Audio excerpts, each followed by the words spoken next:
Toen Lucy Spraggan in 2012 meedeed met de Britse versie van de X Factor, werd ze in één klap wereldberoemd. Haar aanstekelijke stem en gitaarspel zorgen ervoor dat haar optredens met luid gejuich worden ontvangen. Met een plek in de liveshows bij de X Factor en tal van optredens bij andere muziekfestivals is Lucy Spraggan een begrip in de Britse popscene. Met haar laatste album I Hope You Don't Mind Me Riding toert ze voor het eerst door Europa. Vanavond treedt ze op in Paradiso in Amsterdam en laat ze Nederland kennismaken met haar muziek. En ik krijg de exclusieve toegang voor een interview.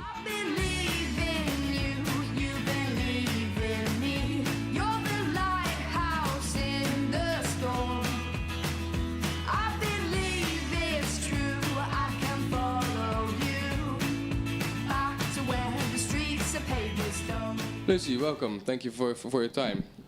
It's your first European show tonight in Amsterdam. It is. Looking forward to it? Yeah, I am. I'm really looking forward to it. We just been talking off air about the fact the show starts at 10 o'clock, which is very strange, but we're pretty excited for it. Is this your first time that you're here in Holland performing? Yeah, performing, yeah. I did a few like bits and pieces around Europe just with my guitar, but I wouldn't really say they were official. So this is my first one. This is the first of 5 shows that I'm doing across Europe. Okay, great. Take us back to 2011. You ended up third in Live and Unsigned. Yeah, Live music. and Unsigned is like a weird music competition. Last night I told you I loved you. Woke up, blamed it on the vodka. I genuinely thought I was dying, and I could see that smile you were hiding. Last night I told you I need you. That's the last time I drink tequila. I think I came second ultimately, but I can't really remember it properly. It's kind of one of those things, they've stopped doing it now, but it's kind of one of those things where you have to get your family to buy loads of tickets and like friends to buy loads of tickets, like almost a battle of the bands, but with like ticket purchasing. But it was a good thing because a lot of people got to see me doing what I did, and I got a load of support slots after that, but yeah. But I read you became third overall and second on a particular It's so long genre, ago. yeah, like that. And you won like a performance on an Australian music festival, but it got cancelled. Yeah.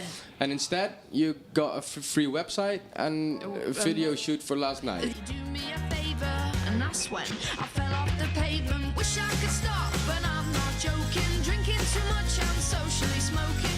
Wish I could start to behave, and then wake up in the morning and never miss a day again. Were you like, well, that's not what I wanted? No, well, they actually just said, oh, well, the Australian thing's cancelled, so that's it. And I said, well, no, like, whatever you were going to spend on that, you can spend on something else. So I was like, I need a website. So they designed a website. I've always been quite ruthless like that. I mean, like, if someone's about to sort of, like, do me over, like, I'll just say, nah. No. So you chose it yourself to get in free. Well, okay, great. And then you released your your first album you released was Top Room at the Zoo. Where does that name come from? Well, I used to work and live in a pub. I used to live in the up on the top floor, and it's called the New Inn, but it was like a zoo because it was so like full of animals all the time. So we called it the Zoo Inn, and I wrote all the songs up there. So we call it Top Room at the Zoo. Okay, cool. And then you participated on the X Factor. Yep. Tom was born in 1942 with eyes of blue, and the doctor said his birth was far too fast. But you had to quit because you were like really ill. Yeah. Were you gutted that you had to leave, or were you happy with the exposure you got? I think I was happy with the exposure, and like there were part of me that was gutted, but there was another part that kind of thought, I kind of feel like I'm done here anyway. You know, it's time to go and do my own thing. Because I feel like a lot of people that win, there's like a lot of expectation, and it sort of drives people into a really bad place. So I'm just glad that didn't happen to me, really. But I remember you did Mountains, on which is your own song. Yeah, I did my own songs throughout, apart from, I think...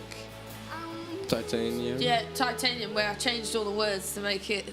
I wasn't quite going to do a cover. No. And I Will Always Love You, right? But that was just like...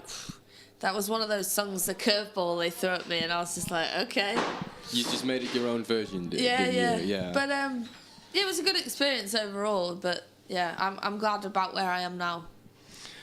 And then you released your album, Join the Club. Yep. I love the album, by the way. Oh, thank you. It's a very good album. That album made you do your first solo tour ever. How was that to release an album and like, okay, I'm going on tour? It was amazing. I'd done like quite a few smaller tours before that, but this one was sort of big venues, and it was great to be touring with a band. I think it was the first time I officially had played with a band, so it was good. It was a good experience, and obviously it just puts you on the right route for what you're going to do in the future. Yeah, cool. And since then you released an EP, and then you got your latest album. I Hope You Don't Mind Me Writing. Yeah, well, I think it went Join the Club, We Are. Oh, We Are, yeah. You Yeah, also have EP We is Are. Home. Yeah, great. And then I Hope You Don't Mind Me Writing. But hopefully I will have written so many soon that I couldn't even tell you which way or what they're called. And in which way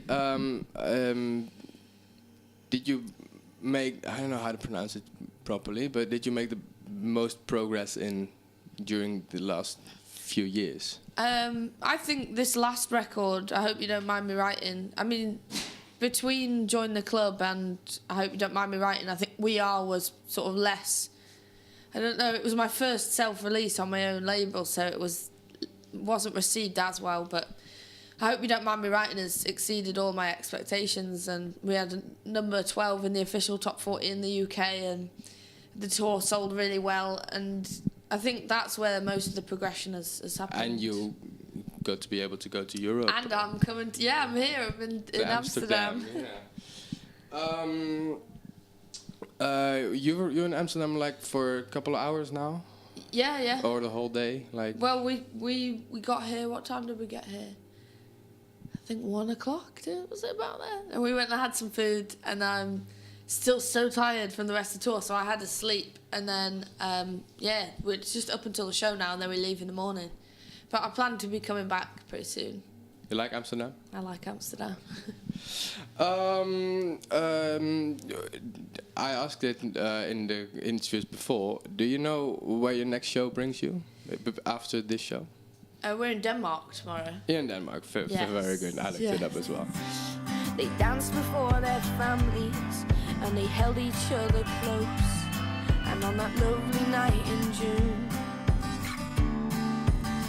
oh, we loved her so.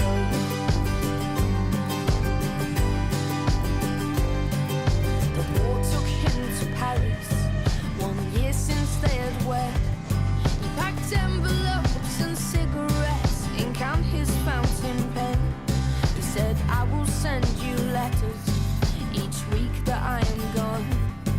Then I'll promise you'll feel better